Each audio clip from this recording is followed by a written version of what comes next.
Cool.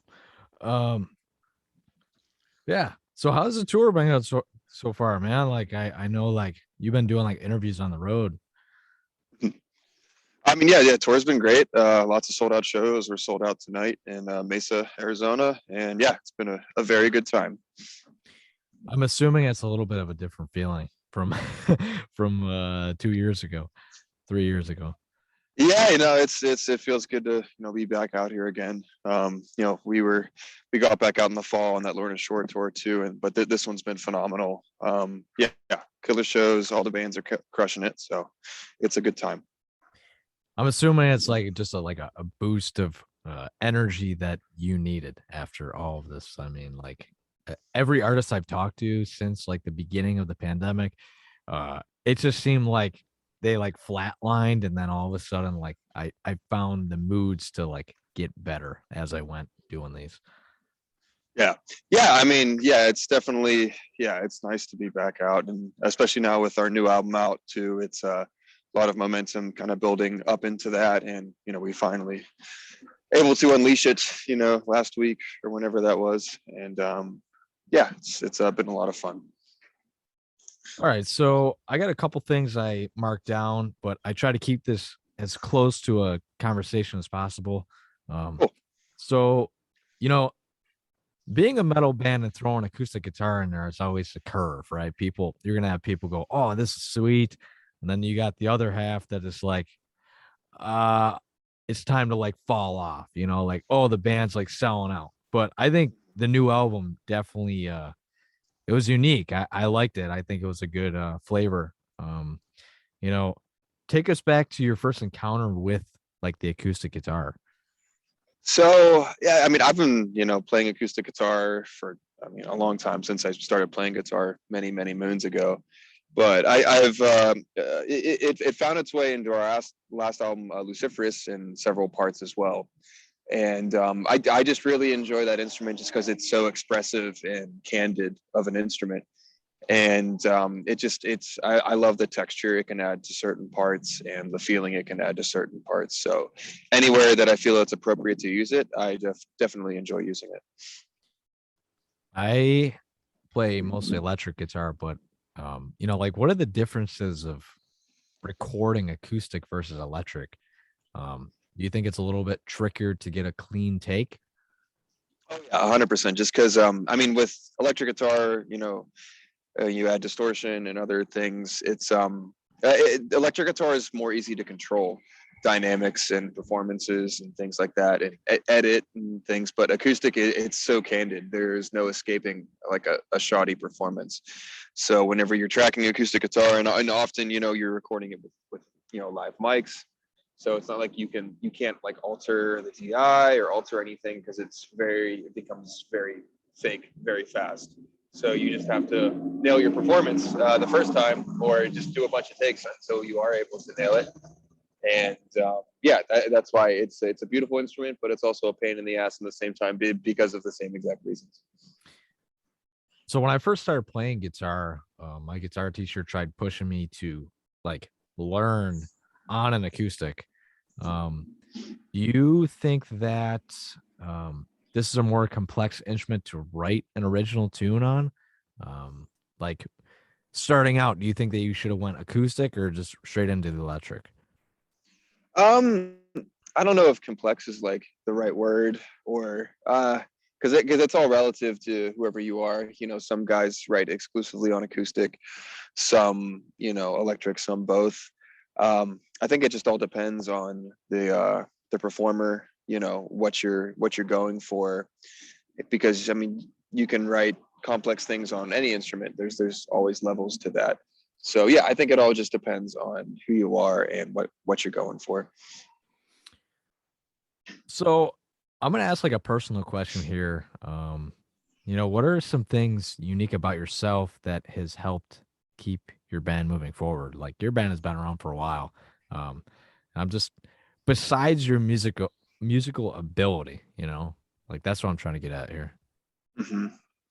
Well, I think with this album and with the last EP, Foundation of Bones, I'm self-producing everything now. So, we're doing everything in-house with the exception of drums, which we recorded with Jason Sukoff in Florida. But everything was still mixed and mastered, at my place, in my mobile trailer tiny home studio, that I take with me everywhere. So yeah, I guess that would be a unique thing. Yeah, I did notice that. So you live like you basically live out of like is it a camper or like what is it? It's a 7x16 cargo trailer, just like the one that you would haul gear or anything else in. But I retrofitted it into a camper. So Right yeah, on. it's like a custom. It's a custom camper, if you will. So so I'm assuming, yeah, that would definitely make you a more valuable person because you're a lot more flexible. You don't, I mean, living with that thing, I feel like you can park it on any, spot and just say, "Hey, I'm leaving this here. I'm going on tour." Versus people that have like rent and stuff, you never know uh, what they got going on. Right. Yeah. I mean, yeah. I can. I just go wherever it is I need to be, or I also tend to follow the weather and the seasons as well. So yeah, it's fun traveling around, kind of doing my thing, and yeah, I've been living that way for almost 5 years now. Damn, 5 years. Do you Hmm. think how long do you think you're gonna do that for before you might get like burned out of it? I that's an unanswerable question. No, you're good. So You're good. yeah, but yeah, I'm when I first started doing this, I told myself, and I still tell myself, I'll do it for as long as I'm supposed to do it, or as long as I need to do it. If life directs me in another direction, then I will gladly acknowledge that if and when the time comes. But for now, there's no plans on stopping living that way anytime soon. That's rad, man. I remember seeing a picture of that. My friend telling me that you did something like that, and I'm like, no shit, man. Like that is so cool. And Thank you, thank you. music, having a career in music opens so many more opportunities for people like yourself. Just to travel. I feel like a lot of that is, you know, kind of look past that musicians get the opportunity to do that type of stuff. Hmm. Well, yeah, I mean, I guess so. I mean, as far as like as the musician side of the or touring musician side of the gig, I don't really consider touring traveling because you're only in a place for a day. You don't really have time to do anything besides go get food and a coffee, and then you play a show, and then you do the same thing the next day. Um, but I mean, uh, me doing, I guess, the musician producer thing as a gig, it's yeah, it does allow me to float around and outside of the touring. I can kind of go wherever it is I need to go. So do you feel like that the fact that, you've traveled has kind of pushed you in that direction where you're like, "Damn, man, I actually want to stop at these places." Traveling the world, you're like there's so many cool places, but you know, most people don't stop. Right, and that's the beautiful thing about traveling is, or one of my favorite things about traveling is getting to experience a place and actually take it in.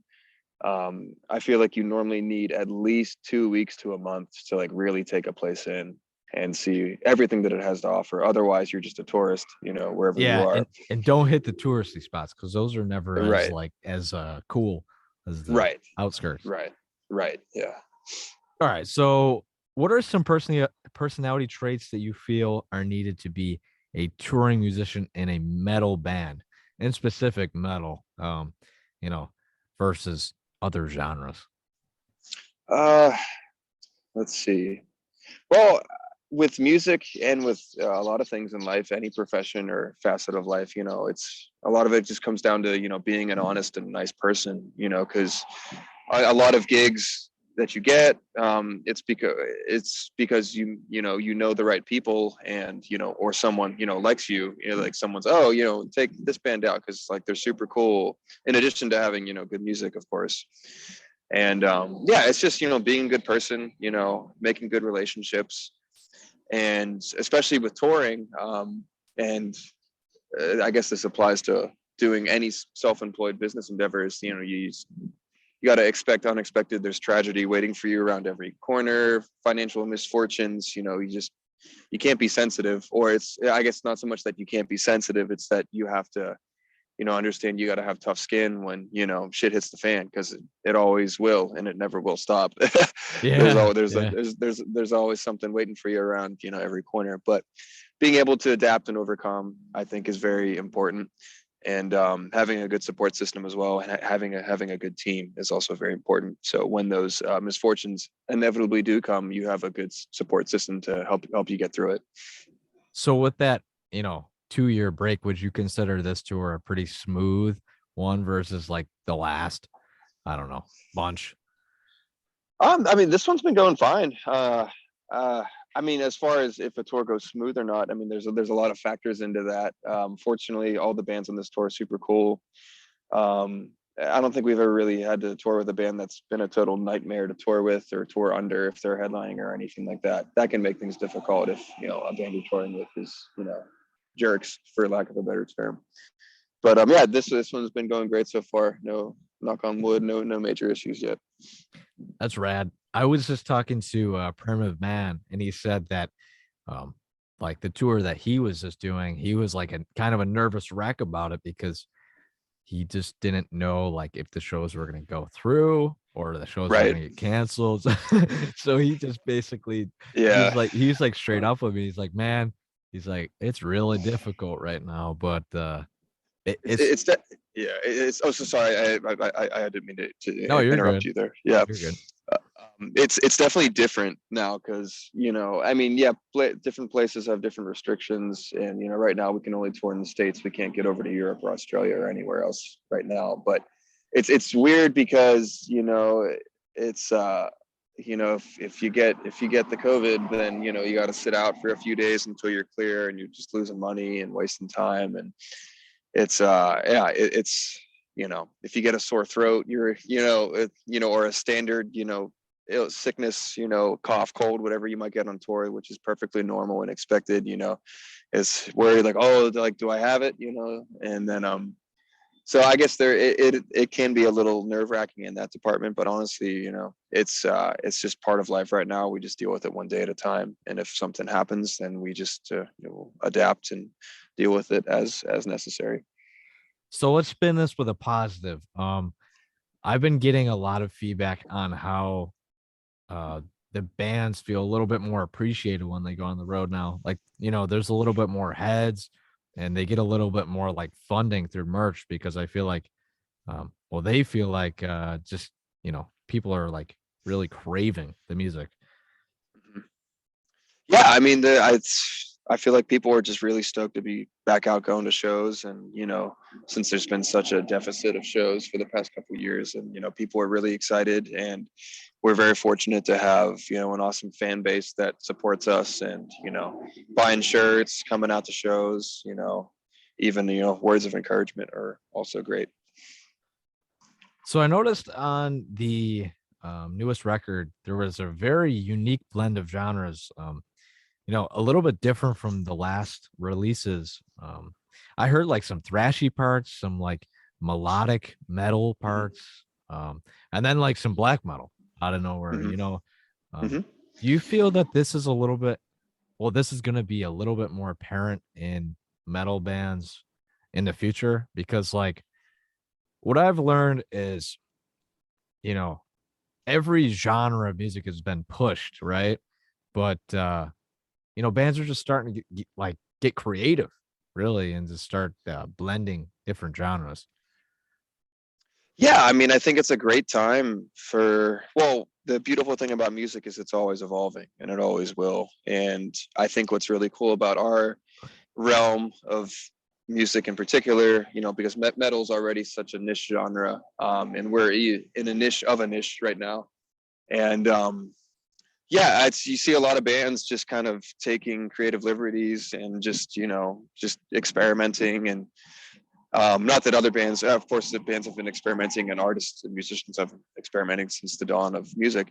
But I think it's really cool that a lot of bands, excuse me, in our genre are, just, throwing the rule book out the window, if you will. And that's, Yeah, exactly. yeah. And with these songs, like, at the end of the day, like, Like all we're trying to do is just write fun music that we resonate with and that we enjoy. And that's all we did with The Chosen, is just like, we just want to write fun songs. We don't care about, oh, every song has to be brutal or heavy or, whatever is expected of us. And, we just want to write honest, candid songs and make good art. And if people like it, that's awesome. If they don't, that's fine too. And because that's what we're here to do.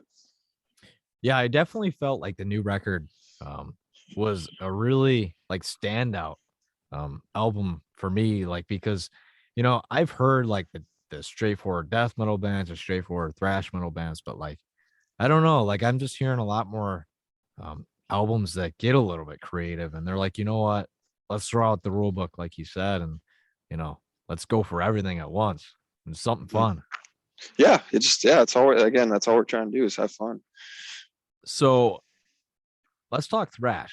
What are some bands that I don't know you dig in the thrash realm? So yeah, I'm a big like 80s era of music in general fan. Obviously the first four Metallica albums, Testament, Pantera, all those bands I love and grew up on. So I've always had a very large thrash metal influence. As far as like other bands like that are still cranking out sick thrash these days, Havoc, even like the new Megadeth album is super sick too. Like they've always been consistent. But yeah, I love all that shit and always will. And it's I feel like thrash, not that it ever went away, but I feel like especially in our realm of music, it's there's been a vacancy for that. So anytime I can get some sick thrash riffs going, I'm always gonna try to do it. So Yeah, I'm glad that you said Havoc, because yeah. goddamn, give me liberty or give me death, man. That yeah. tune that tune is so good. The riffs, that band is just so great for riffs.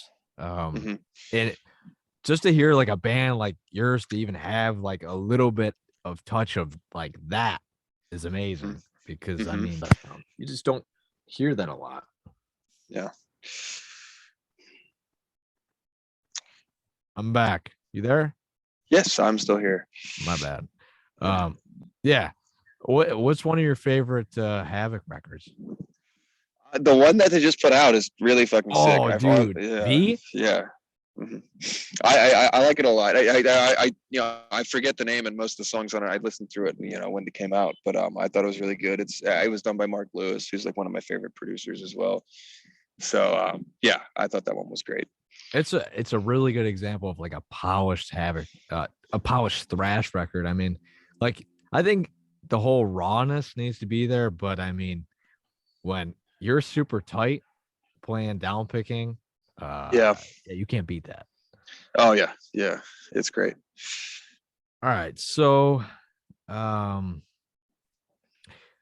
kind of went on your social media and like I kind of dug in like what you posted and stuff.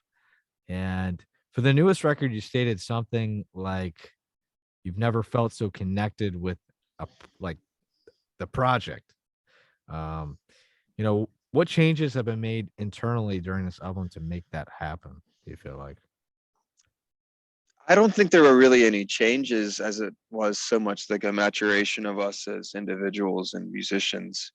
Nothing. I mean, I guess technically by definition that's a change, but I guess that's why I'm choosing to use the word maturation or evolution, whatever word you want to, adjective you want to associate with that. But yeah, I think over the years, everything we've done in the past in life and music, our music careers kind of came to this, and then we were able to take those steps with the Chosen, and it's from start to finish, it was just like a really I felt like I was really just immersed in the project, and was just really 110% like in it. So it felt really good to do that. It was also a shit ton of work. I felt like I had given birth to 7 children or whatever. Not that I know what childbirth feels like, but mentally it was a lot, but it was great. Now, you might have answered this like in prior interviews or whatever, but when did you actually like write the first riff for the record? The writing started in the summer of 2019. So most of it was written back then actually, and it was the instrumentation writing was finished the following summer. and then Dan did all of the vocals right after I was done with the with the compositions. So yeah, it's been written and done for or it's been in the works for almost 3 years now, and yeah, it felt great to finally get it out there and get it done. So I'm assuming that with the whole pandemic and shit, did you just like take what you already had and just kind of refined it? Like, I know the best way to write music is really to just take something and then just set it aside and then come back and make it even better, right? Yeah, I mean, the bulk of it was there since summer of 2019, and then once the pandemic hit, yeah, it did. Honestly, I don't think this record turns out the way it does without the pandemic. It was a big silver lining for us because the pandemic kind of prompted us to take the self-production route, prompted us to take more incentive, with all that stuff, doing things ourselves. So yeah, because of the pandemic, we have this record that the way it is, I don't think it would have turned out the same if we would have gone to another producer. Do you think that what do you think would be like different or missing if the pandemic didn't happen? Um, well, but yeah, we would have gone to another producer, and I don't think all of like the fine details would have happened because it's like like the 85% rule. No one's even if you own a company, even your best employee is only going to do 85% as good of a job as you.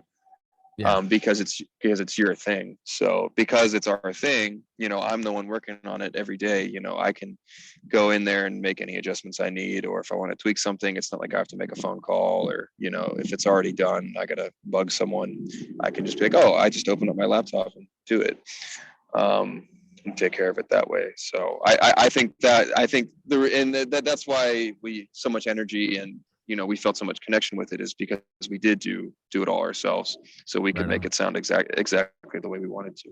And then not to cut you short or anything like that, but I do have to dip in a little bit here because we're making our load in right now, so I unfortunately have to leave in the next No, you're minute or good. two. I literally had one other thing, but if you gotta Oh, go, you're okay. good. No, go for it. Yeah, go Um, for it. so the chosen sounds like it was a smooth sounding. Oh crap! No. Okay, the last thing I wanted to ask says, all right. So with the DIY approach, would you consider that? Um, I don't know. What were some difficulties along the way? Like, do you think that you got a little bit picky on certain things, or um, Yeah, I mean, we were picky on everything, actually. We really left no stone unturned, and every note, every riff, every song, was combed over, was with a fine tooth comb several times, and we were just 110% happy with everything. I mean, obviously, it's been some time now. Looking back, there's things I would change in the mix or production here and there, but there's always going to be that. But yeah, yeah, I screwed yeah, up my approach on that question, but basically, I was trying to say yeah. like, um, with the DIY thing, I would assume that with the time it would kind of drive you nuts because you would take something and you're like, this could be better, this could be better, this could be better.